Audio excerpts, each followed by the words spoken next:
campo da impossibilidade em relação ao desejo, haja visto o fato de o desejo trazer, né, junto consigo a relação subjetiva com a falta, cabe muito bem nós observarmos qual é o papel daquilo que foi simbolizado como torre, como montanha, como altura, né? Em primeiro lugar, vamos pegar a parte mais funcional do corpo, né? E daquilo que traz elementos suaves, né, sutis, do que acontece com o fenômeno da angústia. Porque na ida das montanhas, nesse lugar, o que acontece é o ar muito rarefeito, né, com uma densidade muito pequena de oxigênio, o que foi, por exemplo, bastante utilizado quando se notava que as pessoas com o bacilo da tuberculose, bacilo de Koch, melhoravam dos sintomas, numa época anterior à descoberta da streptomicina. O Mycobacterium tuberculosis, sendo um organismo aeróbico, reage a grandes altitudes, inibindo a sua disseminação pela baixa pressão de oxigênio, a hipóxia. Mas, veja, isso aí tem um elemento aí que nós vamos considerar no sentido subjetivo, porque nós encontramos costumeiramente o fenômeno da angústia como um fenômeno que atinge, né, muito diretamente e subalterniza também muito diretamente o sentido da vida, que é colocado em risco no fenômeno da angústia, né? Por exemplo, foi assim muito assim especial o fato de que a disseminação do vírus, né, que gera toda a patologia da coronavírus, esse vírus ele atinge primeiramente o quê? Subalternizar as pessoas. Como subalternizar? Pela respiração, pela baixa capacidade, pela hipóxia, pela baixa capacidade de respirar. Mas isso aí é um outro aspecto que eu até já abordei num artigo que eu escrevi sobre a Viruslândia, que eu chamei de Viruslândia, um mundo, né, voltado totalmente para a ideia do vírus. Mas vamos voltar aqui para essa coisa da angústia e da hipóxia. É esse o motivo que vemos no período anterior à descoberta da streptomicina ser usado essas grandes altitudes, num internamento em sanatórios como o de Davos, Suíça, tal como foi mostrado no livro de Thomas Mann, A Montanha Mágica, de 1924, anterior à Primeira Guerra.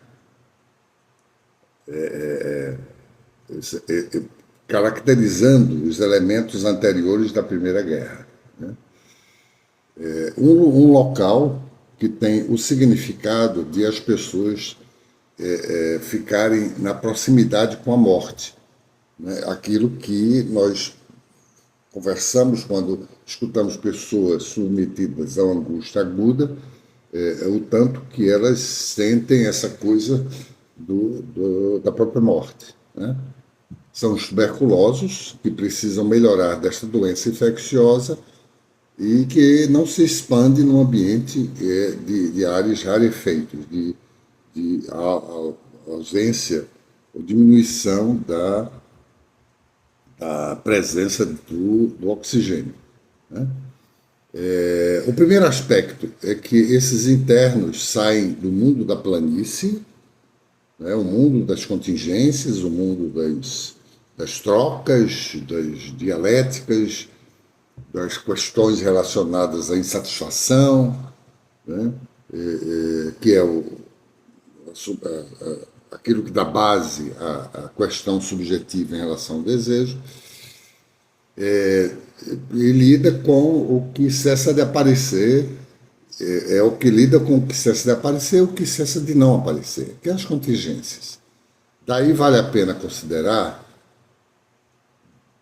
alguns personagens centrais, alguns personagens, porque aí vem todo um foco narrativo importante de Thomas Mann.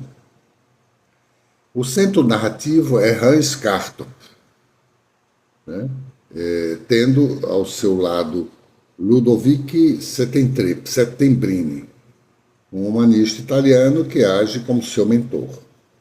Bom, aí temos Hans Castorp e Settembrini.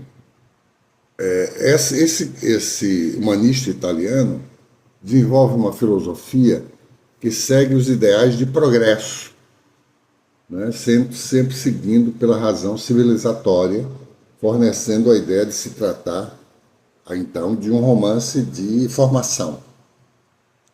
Por outro lado, tem a figura de Leo Nafta, um jesuíta cujas visões contrastam com as de Settembrini, ressaltando os dilemas que agitavam a Europa às vésperas da Primeira Grande Guerra Mundial.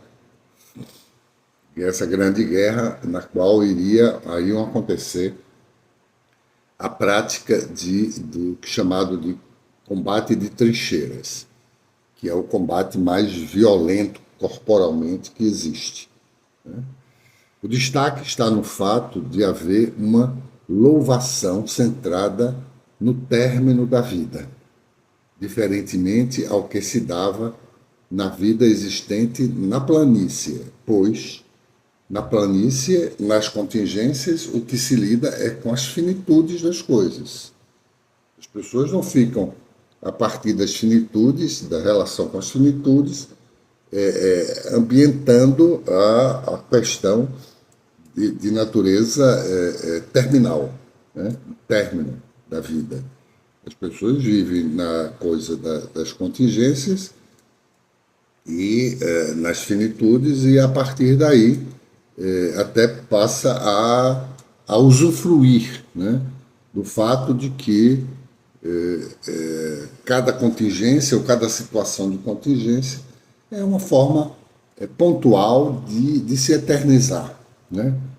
Cada situação contingencial é uma forma de se eternizar. E aí nós temos esse grande debate, né, de Leo Nafta e Settembrini, tendo o terceiro elemento, que é Hans Castorp, como uma espécie de